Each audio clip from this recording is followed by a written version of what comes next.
Figure I'd take a minute to talk about a touchy subject that comes up pretty often, in trucking, and that is leases, like leasing or lease purchases or dash cam. Um, yeah, like lease purchase, leases, all kinds of things that people would do to try to get a truck without actually like financing it through a company, or I mean not a company, but financing it through a bank. And I know it can be it is a very touchy subject because a lot of people get into the illusion that they're going to make so much more money by leasing to a company, and you can make a lot more money. You're bringing in more revenue versus a company driver, but you're also paying for all the expenses and everything else that comes along with that. Because it sounds awesome, it sounds cool to be like, oh yeah, I own this truck. That's like the truck I'm sitting in. Technically, I don't own it. Colonial's name is still on the registration and all that stuff. It's theirs until I pay it off. I'm halfway paid off. I own half of it technically, but not really. I paid half of it of what I owe. Um, but a lot of people get into the illusion and the what's the word, like,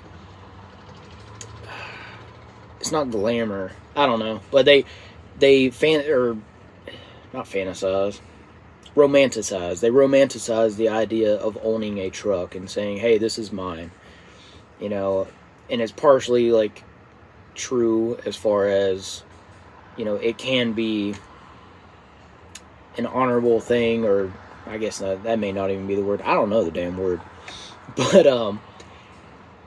some people see it as like an accomplishment. I mean, I see it as an accomplishment. Like once I get this truck paid off, to me, absolutely, that's an accomplishment. Um, but they romanticize the idea of like owning a truck and all that stuff, and they never really think of everything that comes along with it. And so, they may not have the credit to go to a bank and get a loan, for a truck. And so they say, hey, I can lease purchase it through a company. But that comes with a lot of cons.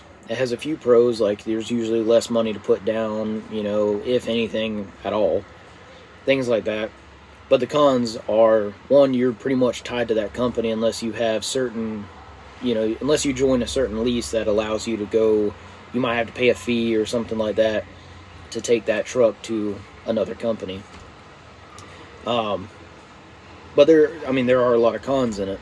I mean, there's a lot of horror stories of drivers getting close to paying off their lease purchase truck, and then all of a sudden there's no freight available, stuff like that. Um, and honestly, that can happen with any lease purchase. It's up to the company. Like, what kind of company do you work for? Are they trustworthy enough to where it's like, okay, I'm not going to get screwed over. When I tell people, or when people ask me about leasing on a Colonial or doing a lease purchase with a Colonial, I don't promote it. I think it's, they have a really good program, but I don't promote it. I don't actively go out and say, hey, you should come work here and do this. And I tell people, I say, hey, how much are you making as a company driver right now? Oh, I'm making this much. I said, okay, well, my profit from like last year was $60,000.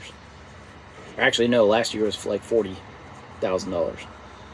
So I'm like, you're better off if you netted that after taxes. Like, you're better off just staying a company driver. Don't get sucked into the whole like, oh, I own a truck and I'm so much better than you or whatever. Because reality is, like, I tell people all the time, like, I make less than a company driver.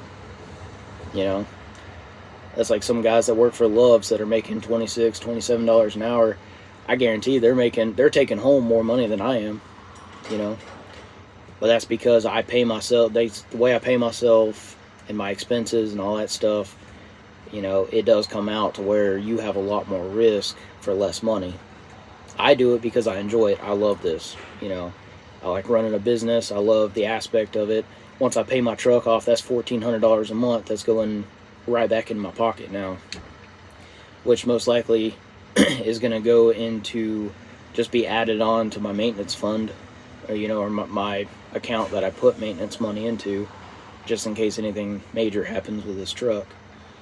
But I would tell people, like, don't go and lease a truck just because, like, you want to be an owner operator or a lease operator or whatever. I could do a video on,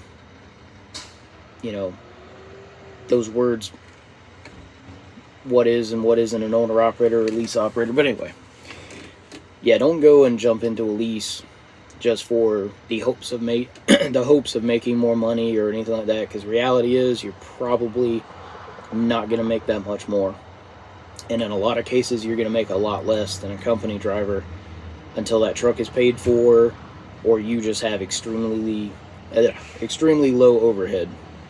So that's my advice.